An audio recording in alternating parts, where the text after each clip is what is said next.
Elle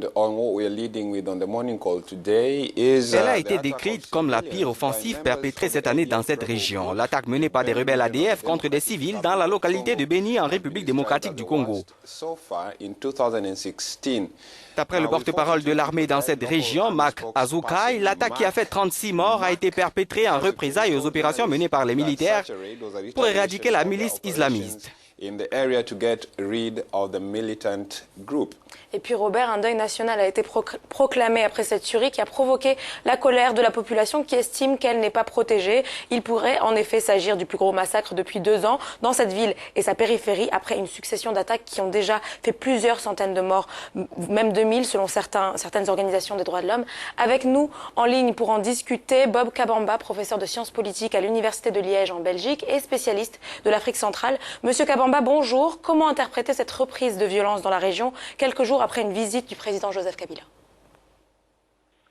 D'accord. Vous savez, pour bien comprendre ce qui se passe à Beni, il faut le mettre sur 2 dimensions.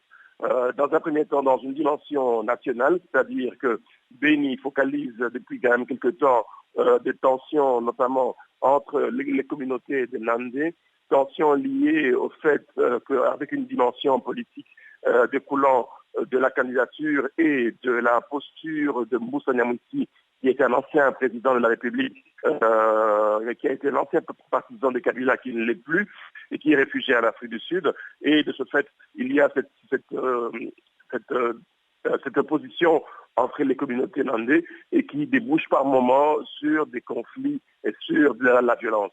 Et ce conflit se nourrit dans une deuxième dimension, qui est une dimension régionale, avec l'implication d'une part des ADF Nalu, qui sont des rebelles ougandais réfugiés en RDC, qui sont aussi de la LRA, qui est aussi présent dans cette région, et aussi des FDLR, qui sont les anciens génocidaires rwandais, qui sont aussi présents dans cette région. Alors la combinaison de cette dimension nationale avec la dimension régionale fait en sorte que l'on a cette nébuleuse de violence où on n'arrive pas nécessairement à bien savoir qui fait quoi et qui est l'auteur de ces différents crimes qui sont en train d'être commis à l'encontre de la population de Beni. Alors, Monsieur Kabamba, cela va faire 2 ans que la situation humanitaire se dégrade dans la région de Beni. Comment expliquer le manque de réaction de la communauté internationale? Qu'est-ce qui fait que l'on parle si peu de Beni? Plusieurs dimensions sont à souligner par rapport à votre question. Il y a dans un premier temps la question de l'éloignement de Beni par rapport aux médias.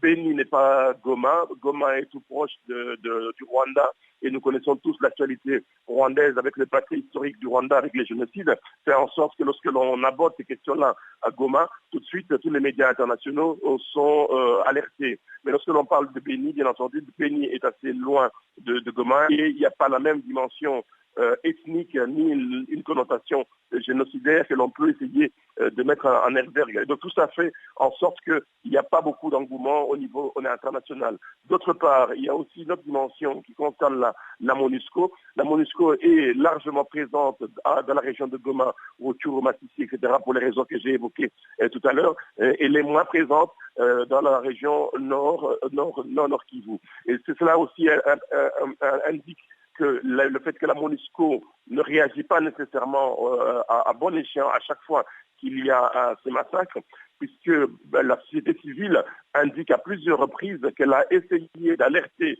la MONUSCO lorsqu'il y avait des violences qui se manifestaient et que la MONUSCO ne réagissait pas.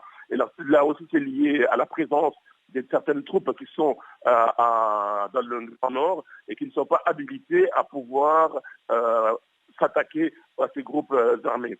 Tout ça combiné fait en sorte qu'on a l'impression effectivement que Beni est abandonné et que ce n'est pas 2600 morts. Il y a quand même des rapports aussi bien de Human Rights Watch que de International Crisis Group qui parlent quand même de plus de 2000 morts depuis octobre 2014 jusqu'à présent. On a décompté plus de 2000 mords dans cette région.